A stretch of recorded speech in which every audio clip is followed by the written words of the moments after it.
হে, কি অবস্থা আপনাদের? গতকালকে একটা জিনিস ভালোভাবে দেখলাম, সেটা হচ্ছে সব সময় কিছু কিছু মানুষ বলে শাকিব খান ফাঁকা মাঠে গোল দেয়, শাকিব খান ফাঁকা মাঠে গোল দেয়। কিন্তু গতকালকে দেখলাম একটা মানুষ ফাঁকা মাঠে এসে গোল দিয়ে আবার যাওয়ার সময় বলতেছে অমুক জায়গায় দেখা হবে। সো কি বলবো,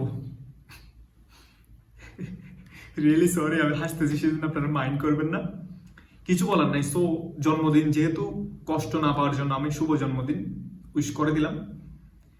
আরেকটা যে বিষয় নিয়ে কথা বলবো সেটা হচ্ছে গুরুত্বপূর্ণ বিষয়। আমাদের মেগাস্টার শাকিব খান গতকালকে মালয়েশিয়ায় গেছিল। প্রায় 50,000 মানুষ সেখানে উপস্থিত ছিল ওই অনুষ্ঠানটাতে। একজন মেগাস্টার মালয়েশিয়ার মতো একটা কান্ট্রিতে গেছে, 50,000 মানুষ। It's not matter. ম্যাটার হচ্ছে কোনটা? ম্যাটার হচ্ছে তাদের সিকিউরিটি নিয়ে। আমার একটা মেগাস্টার শাকিব খানের কাছে এবং মেগাস্টার শাকিব খানের আশেপাশে যারা আছে তাদের কাছে কোয়েশ্চন আছে, সেটা হচ্ছে মেগাস্টার শাকিব খান যখন কোনো একটা অনুষ্ঠানের জন্য হাঁ করে, তখন তিনি সিঙ্গেল কেন হাঁ করেন? আপনি সিঙ্গেল কেন হাঁ করবেন? আপনার সাথে যে 10 জনের একটা বহর আছে, আপনার গার্ড থেকে শুরু করে, আপনার সিকিউরিটি থেকে শুরু করে, আপনার হচ্ছে ফটোগ্রাফার থেকে শুরু করে যারা আছে, সবাই আপনার সাথে যাইতে হবে, সবাইকে আপনার সাথে যাইতে হবে। আপনি দেখেন আমাদের দেশে কোনো একটা নায়ক নায়িকা যখন এন্ট্রি করে, তারা কি শুধু সিঙ্গেল আসে? তাদের সিকিউরিটি থেকে, তাদের গার্ড থেকে এভরি সিঙ্গেল পার্সন আসে।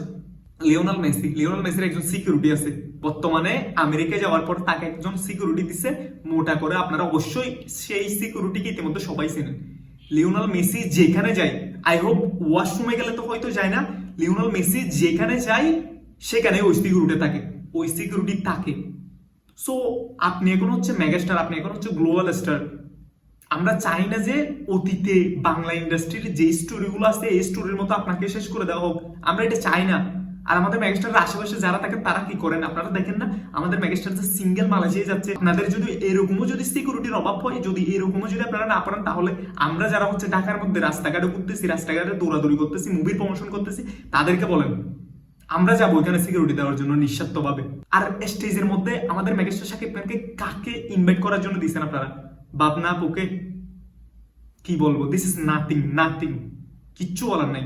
Is coming to our stage the megastar Shakib Khan.